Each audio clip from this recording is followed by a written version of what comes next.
Baik, berbicara terkait inovasi pembelajaran, sebenarnya sebelum saya jelaskan ini, inovasi pembelajaran seperti yang saya eh, sampaikan tadi, sebenarnya tidak hanya pada ranah teknologi saja.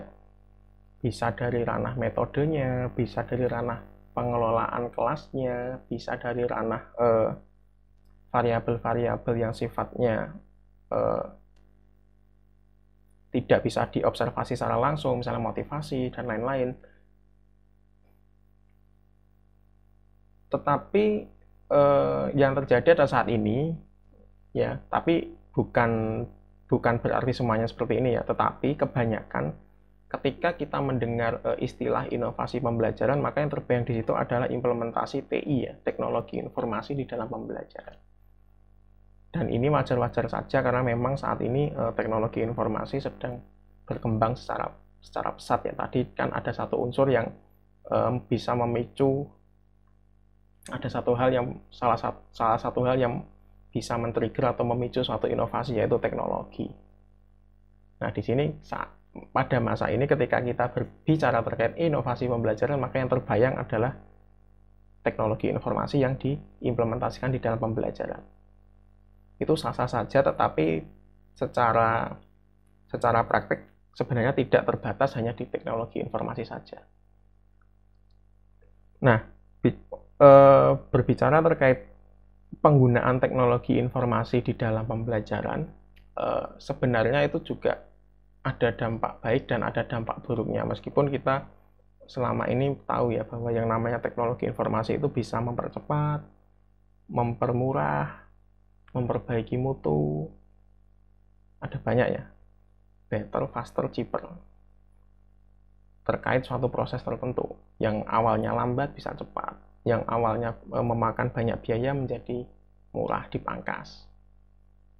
Yang sebelumnya tidak bisa dikontrol dengan baik, bisa menjadi terkontrol. Nah, hal itu juga berlaku ya di dalam pembelajaran, bahwa ketika kita memakai teknologi informasi di dalam pembelajaran, maka banyak hal yang bisa kita petik dari sisi baiknya. Yang pertama adalah meningkatkan mutu proses pembelajaran. Hal ini tentunya dengan menggunakan teknologi informasi, kita bisa semakin mudah untuk mengawasi atau mengelola dokumen-dokumen atau data atau informasi yang kita butuhkan untuk analisis pembelajaran. Yang kedua adalah menghubungkan banyak pihak, jelas, melalui aplikasi atau melalui platform komunikasi, kita bisa menghubungkan atau share ke banyak pihak dengan cepat. Kemudian tidak terbatas ruang dan waktu, kita berjauhan tempat pun bisa berkomunikasi selama ada koneksi internet misalnya. Meningkatkan antusias siswa menjadi lebih termotivasi ya, atau tertarik dengan mata pelajaran kita karena menjadi lebih menarik.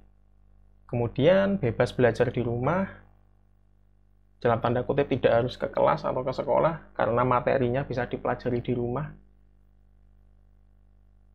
Kemudian memungkinkan siswa belajar keterampilan teknologi baru yang semula tidak bisa mengetik dengan baik, gara-gara pembelajarannya mewajibkan memakai komputer atau laptop, maka mau tidak mau siswa juga harus terbiasa untuk mengetik misalnya.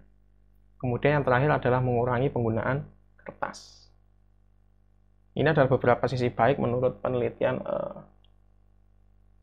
yang berjudul Impact of Modern Technology in Education. Nah, penelitian itu juga membahas terkait dampak buruknya. Yang pertama adalah mengurangi kemampuan menulis. Ya mungkin karena terlalu banyak menggunakan ketikan, maka keterampilan menggunakan alat-alat tulis menjadi berkurang. Kemudian meningkatkan potensi kecurangan, jelas. Karena tadi ya, implikasi atau dampak dari tidak terbatasnya ruang dan waktu, jarak kita jauh ya, meskipun masih bisa berhubungan, tetapi kita tidak bisa mengawasi secara total.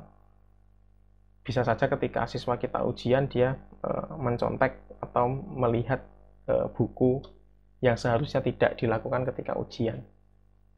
Kemudian mengurangi fokus, ya karena kemudahan dari teknologi informasi mengakses banyak media. 5 menit membaca buku, 5 menit nonton video di YouTube misalnya, itu kan mengurangi fokus.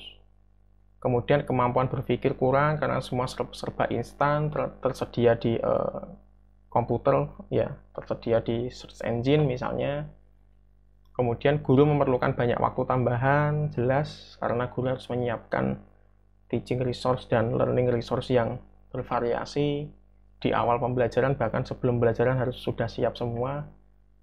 Kemudian penggunaan berlebihan bisa berdampak pada kesehatan. Kita duduk terlalu lama juga tidak bagus. Kita melihat monitor terlalu lama juga tidak bagus bagi mata. Kemudian siswa tidak memiliki perangkat pendukung, artinya mimpi-mimpi terkait hal-hal bagus ketika kita menggunakan teknologi informasi di dalam pembelajaran itu akan sirna semua kalau seandainya siswa kita tidak punya perangkat. Ya. Anda bikin produk yang canggih sekalipun, software atau aplikasi atau platform yang canggih sekalipun, tidak akan berguna apabila siswa kita tidak memiliki akses. Misalnya, siswa kita punya koneksi, sebagai pengajar punya koneksi internet yang bagus, tetapi siswa kita di rumah belum tentu punya koneksi internet yang bagus. Ketika hal itu terjadi, maka semua inovasi yang kita maksudkan tadi ya tidak jalan. Ya, itu artinya ketika kita sudah menetapkan bahwa inovasi ini berjalan, maka siswa kita dalam tanda kutip harus, atau kita sebagai guru ya, harus memastikan bahwa mereka juga punya perangkat-perangkat yang dibutuhkan. Jangan sampai kita menganggap tanpa survei atau tanya-tanya terlebih dahulu ke kelas kita, yang jumlahnya misalnya 30-20 siswa. Siapa ya yang di sini di rumahnya tidak yang punya internet? Sebagian besar dari mereka angkat tangan bahwa mereka punya internet, kemudian Anda menyimpulkan, oh beres, berarti saya bisa memakai inovasi yang memanfaatkan teknologi internet. Itu kurang tepat, karena mungkin ada 2 atau 3 siswa kita di rumah yang tidak punya internet, sehingga nanti akan kesulitan di tengah jalan ketika mengikuti pembelajaran yang kita sajikan. Nah, oke. Demikian materi terkait konsep inovasi pembelajaran. Pada dasarnya inovasi ya, seperti tadi, dia terencana, cara baru, meningkatkan kinerja, dan dalam rangka untuk mencapai tujuan yang telah ditetapkan. Terima kasih atas perhatian dari Anda semua. Saya akhiri. Wassalamualaikum warahmatullahi wabarakatuh.